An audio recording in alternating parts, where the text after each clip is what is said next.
Good morning. I am April and I am an alcoholic. It is April 12th. Today, I get to see my name all month. I love the month of April. I hear my name everywhere. It's great. I like today's. This sober world is a pleasant place for an alcoholic to live in. Once you've gotten out of your alcoholic fog, you find that the world looks good.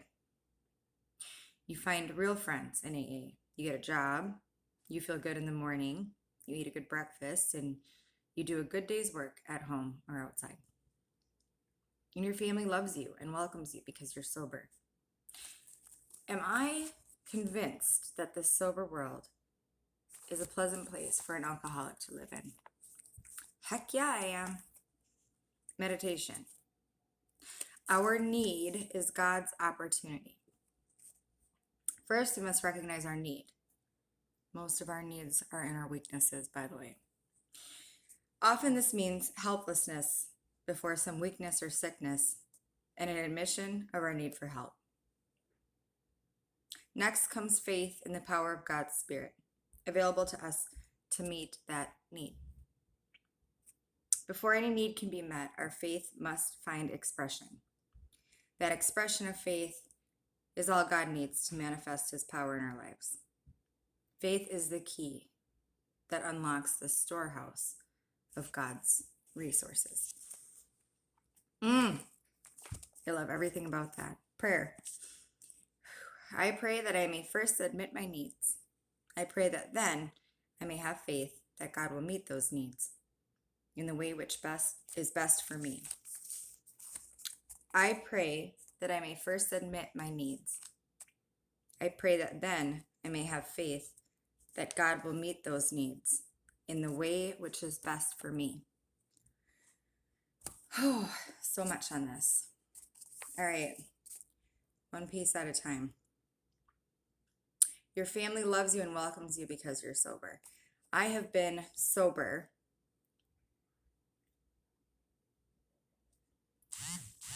since November 11th, 2019. I've been in recovery since October 15th, 2017. And I've got to say it honestly, my life with my family is so much different now. It's so much different. I can feel joy that was not, I can't say that nobody ever felt joy with me being around, but I mean, come on, if you knew that somebody was most likely going to get knocked down, drag out drunk, offend somebody, or physically harm somebody, at the very least make a fool out of themselves and one or two other people that night, would you feel a whole lot of joy about them showing up? Probably not. And you don't recognize it until afterwards. But now I just hanging out with my dad and my stepmom the other day, like they appreciated being in my home and they like being around me more. I've hung out with my cousin a couple of times and she is just, it's just different. Our conversations are different. Our relationship is different now. And she's somebody I always looked up to. So it's just nice. It's just nice. Like your family typically loves you regardless, right? That's kind of how it works, but really loves you and loves to be around you. My family really genuinely appreciates my presence now, and that does everything for who I am as a person and how I feel about myself. My self-esteem has healed immensely since I got sober and started working on me. Our need is God's opportunity. All right, there's so much I could say in the meditation that I almost want to I'm just going to take the prayer and break it into pieces. Okay, so I pray that I may first admit my needs. I need to recognize what those needs are. God is always working through my weaknesses and for my weaknesses. I think that I personally believe that our weaknesses are the window door They are the door to our biggest strengths, actually. Because anytime that I recognize a weakness and working the steps and being in a program where you scrutinize yourself in a healthy way, if that makes sense. Like I'm looking at myself daily, taking an inventory of who I am and what I could have done differently. It's a lot easier to start recognizing, like, first it's the big ones, like, oh, I'm selfish, I'm egotistical, I'm dishonest, like the big ones that are very easy to see. And then the microscope kind of becomes stronger and stronger, and you're able to, and it can be a little overwhelming sometimes, but there's this, for me, this thrill to it almost. Like I know that every time I find something new that I can work on, I'm going to have a stronger relationship with God by the end of it, because when I open up my eyes to my own weaknesses, I'm looking for God, because that higher power who's performed so many miracles in my life to the point where I cannot deny it anymore. I cannot deny that relationship. I will never not have faith.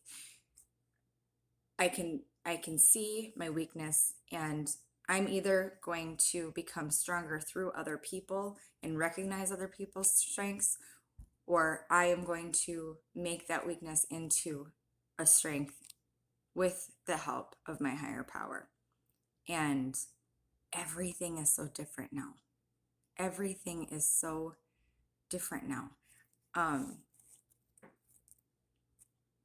And the faith is where it's at. The faith is where it's at.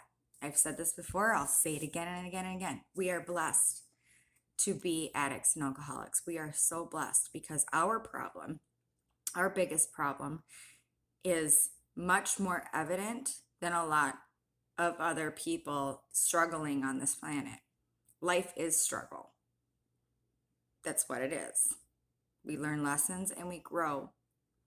This life is about learning lessons and transforming. That's what this life is about. Making the most of everything we're given, right? And finding purpose in it. And as alcoholics and addicts, we are given this huge flaw that is so obvious and affects not only our lives, but the lives of everybody else in this big, profound way, right? Because there are egotistical people out there. There are really dishonest people out there. There are a lot of people out there that have these huge character defects, but aren't quite given the opportunity that we are to have it so obvious, right? That we need to seek help. And our lows be so low, living in a minivan, shooting up meth. Lost my kids, lost my family, lost my home, everything, right? Not everybody's low is that low. Mine was. And because of that, I needed something really powerful to kind of shake me up and out of the dirt. And that's where my faith was built. And that's where the blessing is in that. And I'm not saying that nobody else has faith like that if you're not an alcoholic. I'm not saying that at all. I can't speak about their experience. I'm just speaking on my own.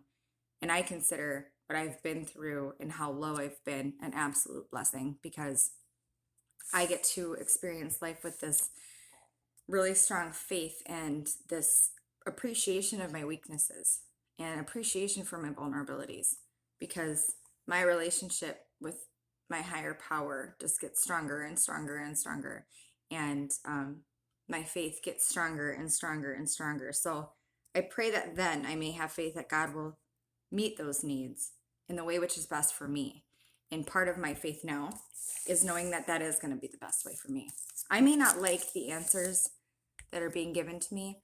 I don't always like the way I feel about things. As an alcoholic, I'm not particularly fond of difficult emotions at all. I'm still new at this. I've got almost a year and a half, and I'm an absolute infant emotionally. But the good news is, spiritually, I'm a little bit further along. And so I can lean on God for the difficult emotions. And my faith comes in and kind of uppercuts any doubt and fear if I really put my energy into it. I don't know. So I hope this made sense. It's Monday, and it is a beautiful Monday. I am going to get caught up cleaning because I had a lot of little girls here. I was at a hotel Saturday night with my brother and my best friend, and 7 children, so that was fun. We went for the pool. We celebrated my birthday and my second daughter's birthday. That was a lot of energy, so I just kind of, last night I passed out early. I didn't get any cleaning done. I'm going to the gym, and I am going to seriously step it up with cardio today because I really didn't work out this weekend because I went to Fitness for 10 with my sponsor last week and couldn't walk much of the weekend. Like, today is the first day where going to the bathroom wasn't help. So there's something about sitting down on the toilet where your leg muscles are just like, no, stop. So going to the gym, yep, and then therapy, and then yeah, okay, that's it. I love you. I really love you, and I appreciate you, and I hope you have an amazing day, and I will see you tomorrow.